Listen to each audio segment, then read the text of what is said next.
wabarakatuh. Good morning, everyone. Welcome to today's presentation session.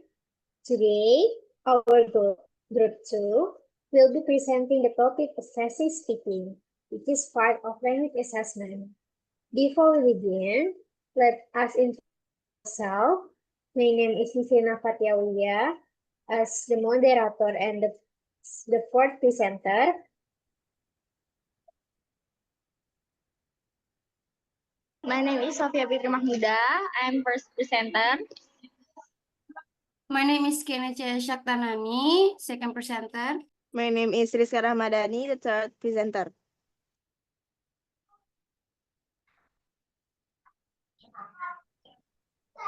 My name is Nur Azima Madina as a sixth presenter. My name is Nafianti. This is a presenter 5. My name is Marcela Yanti as a last presenter. Okay, begin. Okay, the first slide. There are 3 points. The first is definition. The second is purpose. The last is the rule of speaking in communicative competence. The first is the definition. According to Brown and Abe-Wickrama, speaking assessment is the process of evaluating student ability to produce language orally in situations that resemble real-world language use. So the second is purpose of speaking ability assessment to assess student fluency, accuracy, vocabulary, pronunciation, and their ability to use the language to achieve communicative purpose. And last is the role of speaking in communicative competence. Speaking is a core part of communicative competence, which include the ability to use language effectively in social, cultural, and pragmatic contexts. In this slide, we discuss 3 main points in assessing speaking. First, the definition of speaking assessment. The assessment does not only focus on structure but also on context and communicative purpose. According to the Brown and Abe-Wickrama, speaking assessment is the process of evaluating student ability to produce language orally in situations that resemble the word language use. So the second is the purpose of assessing speaking ability is to see to what extent student can speak fluently, accurately, use appropriate vocabulary, and have understandable pronunciation. In addition, an important purpose is to evaluate how students use language to convey messages and achieve communicative goals. The last is the role of speaking in communicative competence. Speaking is an important part of communicative competence that includes grammar, discourse, pragmatics, and sociolinguistic skill. This means that the ability to speak shows how students use language appropriately according to the situation, interlocutors, and social context. Thank you. I will explain.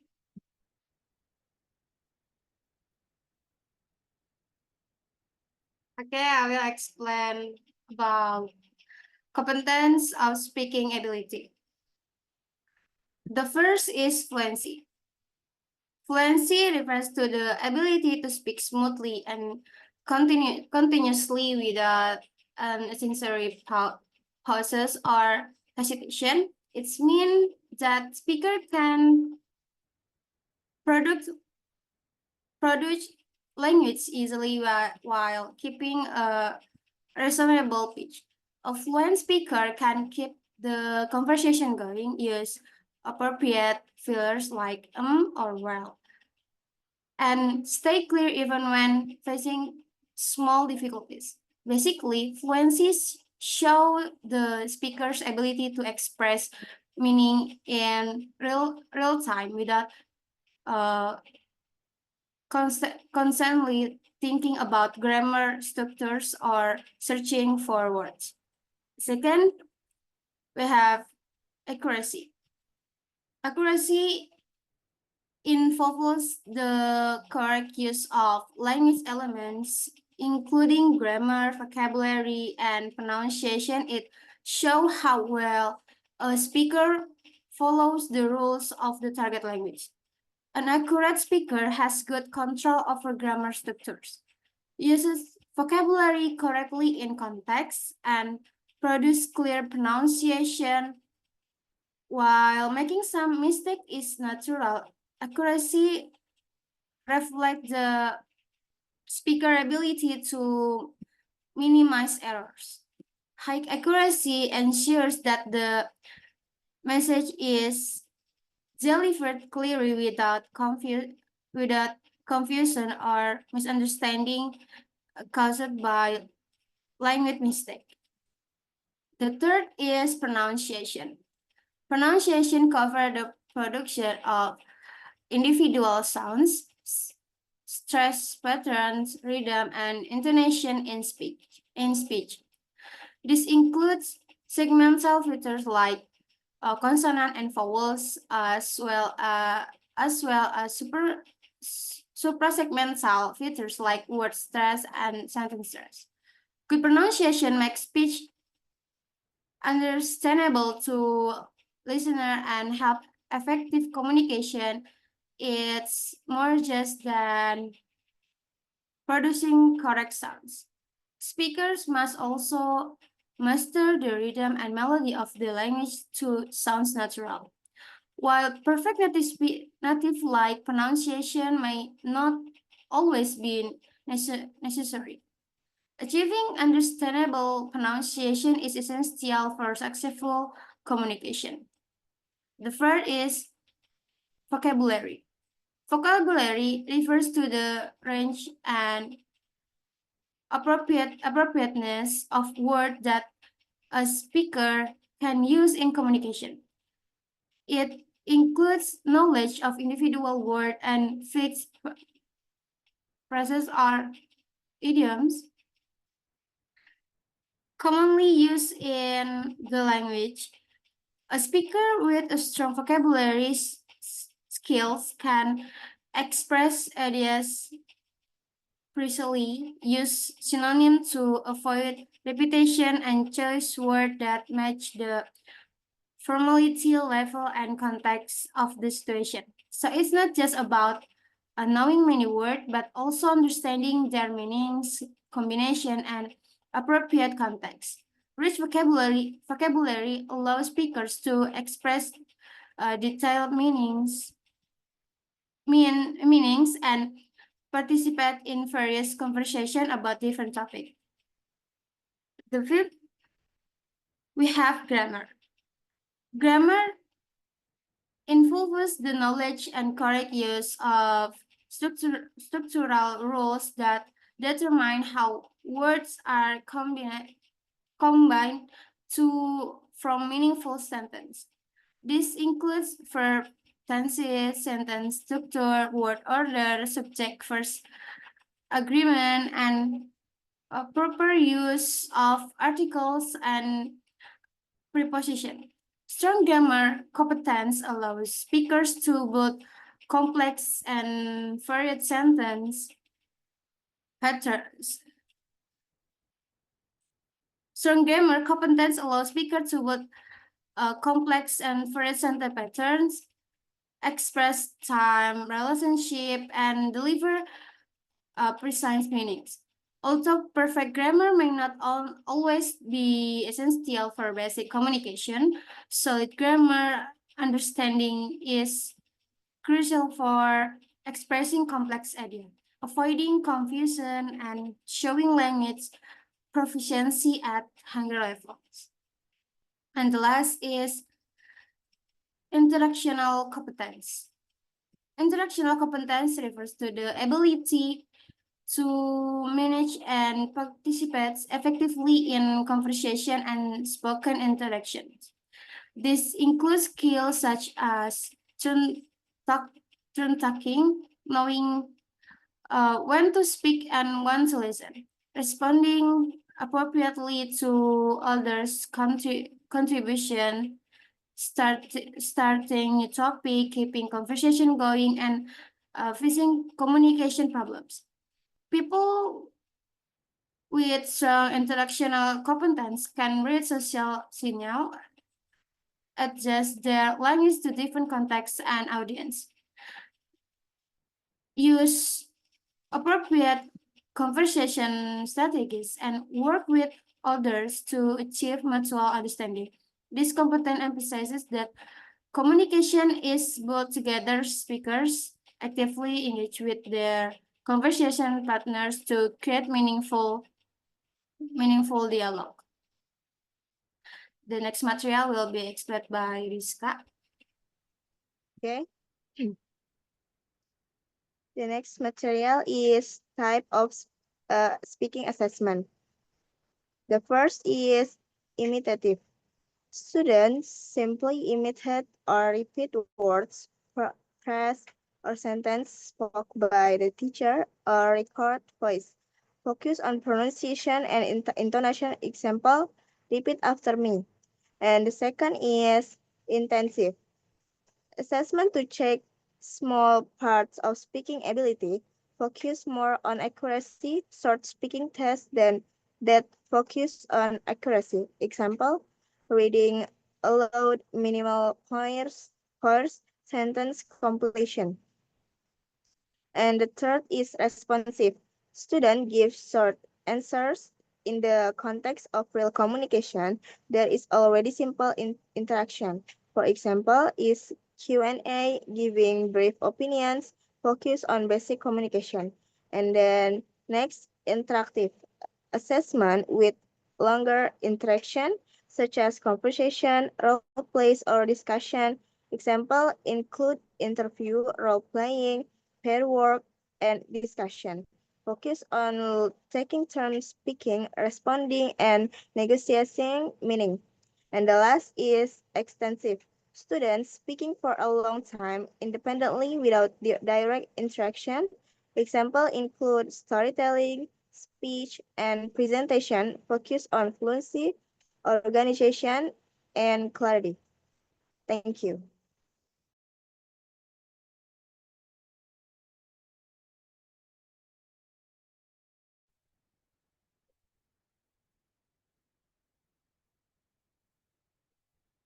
When speaking assessment tasks, which are the different activity teacher used to evaluate students' speaking skills. Most of these tasks follow the concept described by Brown and Abayi Karama 2019, who explained speaking needs to be assessed through varied and meaningful tasks. Each task highlight different aspects of speaking ability. Let's start with interviews. An interview is simply a question-answer session between the teacher and the student. This task helps teachers see how students respond spontaneously, which aligns with what Brown and Abayi Krama mentioned about real-time processing and speaking. It's useful for checking fluency, pronunciation, and accuracy. For example, the teacher might ask, "Can you tell me about your favorite hobby?" The next is teacher Q tasks. According to Loma 2004, teachers are helpful because they reduce anxiety and give students something concrete to talk about. Students describe the picture, which allows teachers to observe vocabulary use and how well students organize their ideas. For example, students might describe a market scene or explain what the people in the picture are doing. Then we have the information get task. This task requires two students to share information because each one has different pieces of it. This is a classic technique in communicative language teaching, as not by Hayes 2003, because it encourages real interaction, like taking turns, asking for clarification, and negotiating meaning. A simple example is when one student has a map and the other has directions. The fourth is role play. Role play lets students act in realistic situations. This task reflects the idea of authentic language use described by Brown and Baby Kramer and Fulzer 2003. It shows whether students can use English naturally based on the situation. It also checks fluency, creativity, and pragmatic skills. Common example is include ordering food at a restaurant, checking in at an airport, or dealing with customer service. Next is group discussions. In a discussion, several students talk about a topic. This task allows teachers to check interactional skills, how students give opinions, respond, and agreeing or disagreeing politely. Also support their ideas. Wilson 2003 explains that group tasks provide teach opportunities to observe natural conversation patterns. Discussions also show who participates actively and who tends to be quieter. The next one is storytelling. Storytelling involves retelling a story or sharing an experience and describing feature sequences. Luoma 2004 points out that storytelling is effective for assessing fluency, coherence, and tense usage because it requires students to organize ideas over a longer term. For example, students may tell a story about their unforgettable experience. And lastly, we have oral presentations. This is when students prepare and deliver a short presentation on a topic. According to Brown and David Karma 2019, this task is great for assessing organization, clarity, pronunciation, fluency, and overall delivery. Presentations are typically used for intermediate to advanced levels, where students can speak longer and more confidently. To wrap it up, speaking test serves a different purpose. Some tests measure spontaneous responses, others focus on interaction, and some show how students perform in more structured situations. By combining these tasks, teacher can get a speaking assessment that is more complete, fair, and natural. The next material will be delivered by Nopi.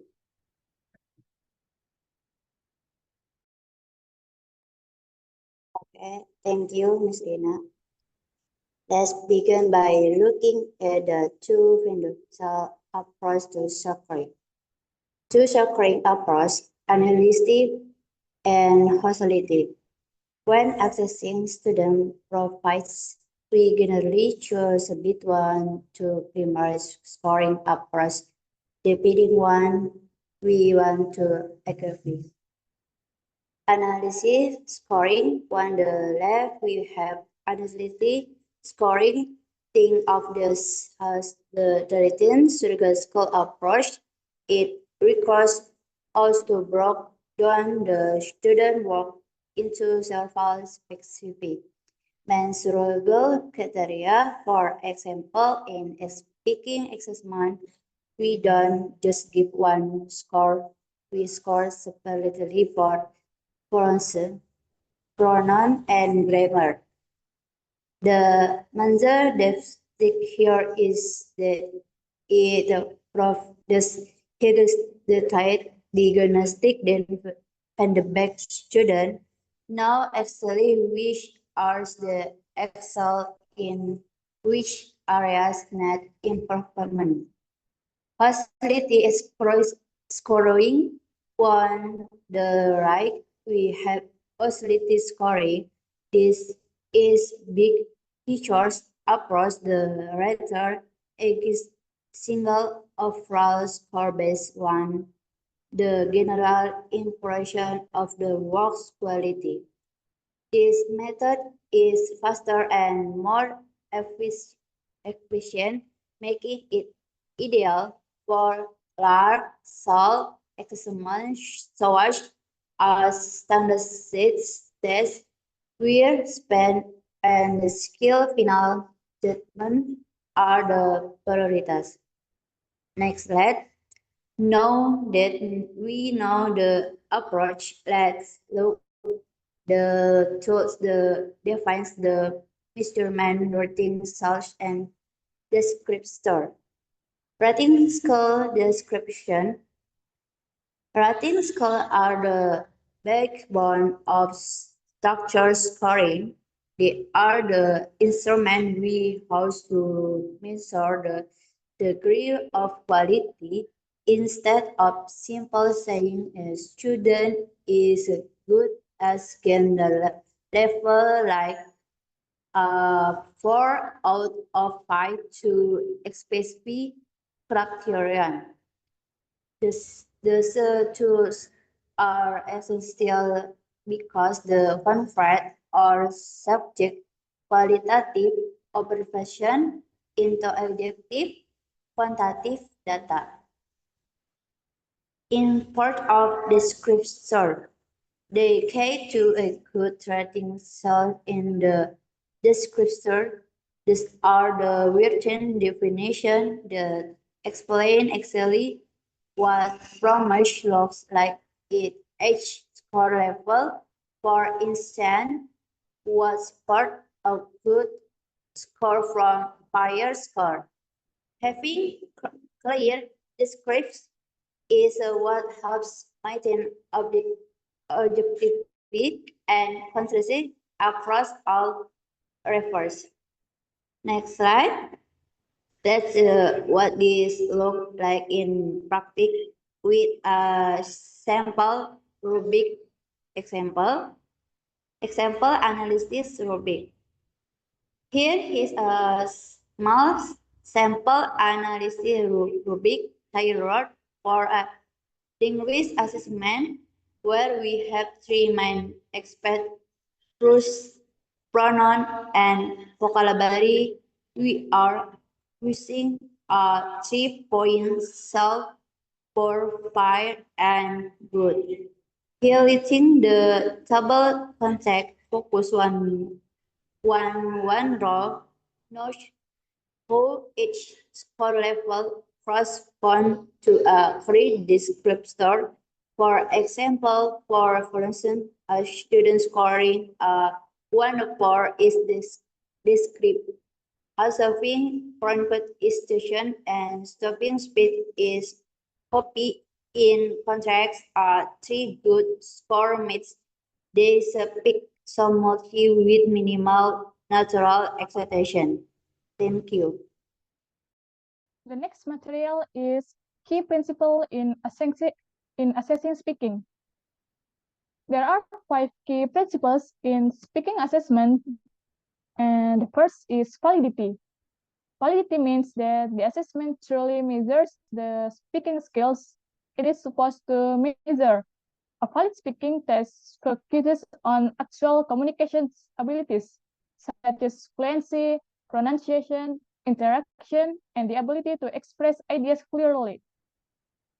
If the purpose of the assessment is to measure a student's conversational skills, then the test should require the student to have a conversation, not just repeat sentences or read a paragraph.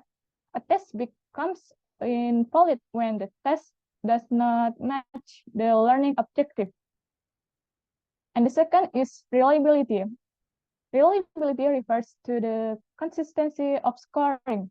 Because speaking involves human judgment, two different teachers might give different scores for the same performance.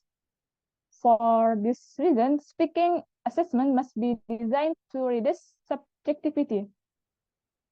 And there's ways to improve reliability. First is use a clear scoring rubric with specific descriptors. Second, train teachers or letters so they understand the same scoring standard. Third, use multiple letters when possible to reduce individual bias. And the last is provide students with similar conditions, same time, and same instruction. When reliability is high, the students will receive similar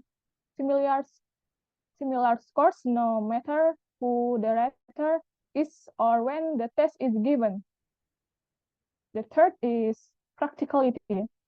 Practicality means that the assessment can be carried out easily in the real classroom setting. Speaking tests may be valid and reliable, but if it takes too much time or requires many tools that the school doesn't have, then it is not practical. Factors affecting practicality is number of students, available time, teacher workload, simplicity of instruction, and materials needed, like pictures, audio, etc. Teachers must balance high-quality assessment with what is realistic for their classroom. And the fourth is authenticity. Authenticity refers to how closely the test reflects real-life communication. The more a speaking test resembles natural language use, the more authentic it is. Authentic tests make students use language for real purposes, not just artificial or memorized sentences. Characteristic of authentic speaking tests, like they have meaningful real-world context, they allow students to express their own ideas, they involve interaction, not just one way speaking, and they require students to use language naturally. For example, asking for and giving direction, ordering food in a restaurant role play, discussing problem and finding a solution, telling a personal experience, and participating in a simple debate. So authenticity helps students feel that assessment is connected to real communication outside the classroom. And the last is positive feedback. Feedback refers to the influence of assessment on teaching and learning. Positive feedback happens when the assessment encourages students to practice meaningful speaking and motivates teachers to use effective teaching strategies. Positive feedback includes first, students practice real communication because they know it will be assessed. And second, teachers design speaking activities that improve influency and interaction. And the last is students get feedback that help them improve their pronunciation, grammar, or vocabulary. So for the example is, if a speaking assessment includes fluency, interaction, and natural expression, students will practice speaking more often, not just memorizing sentences. This leads to better overall learning. Thank you. And the next material will be presented by Marcella.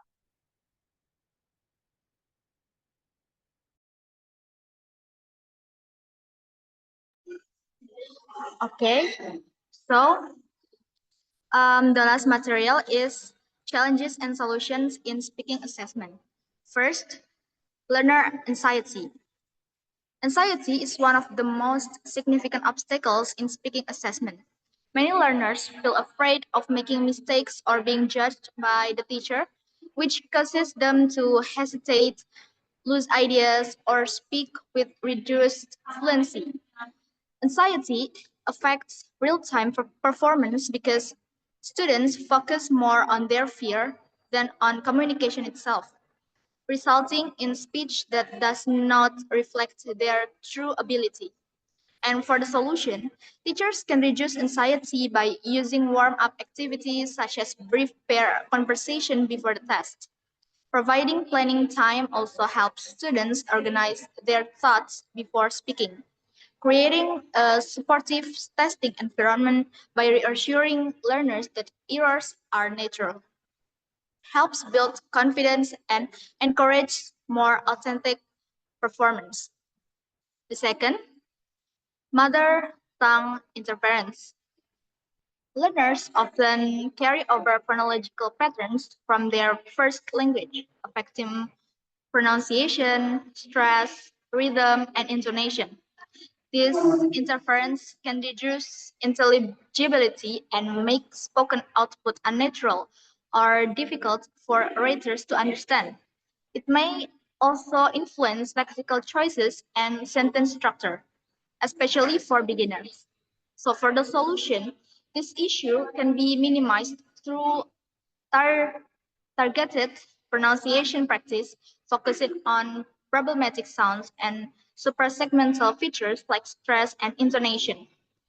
Exposure to various English accents, such as American, British, Australian, and English as a lingua franca, helps students become familiar with different speech models. Importantly, assessment should prioritize intelligibility rather than a native-like accent to ensure fairness. Next slide. The third is rater bias. Rater bias is a common threat to the validity of speaking tests. Raters may be influenced by non-linguistic factors such as the learner's confidence, eye contact, appearance, or accent preference. As a result, scores may reflect personal judgment rather than actual language ability, leading to unfair or inconsistent evaluation. So the solution, rater training is essential to reduce bias. Training sessions help raters understand the rubric clearly, evaluate sample recordings, and discuss scoring differences. Regular calibration using benchmark samples ensures that raters apply the scoring criteria consistently. This process promotes greater objectivity and improves the reliability of speaking assessment.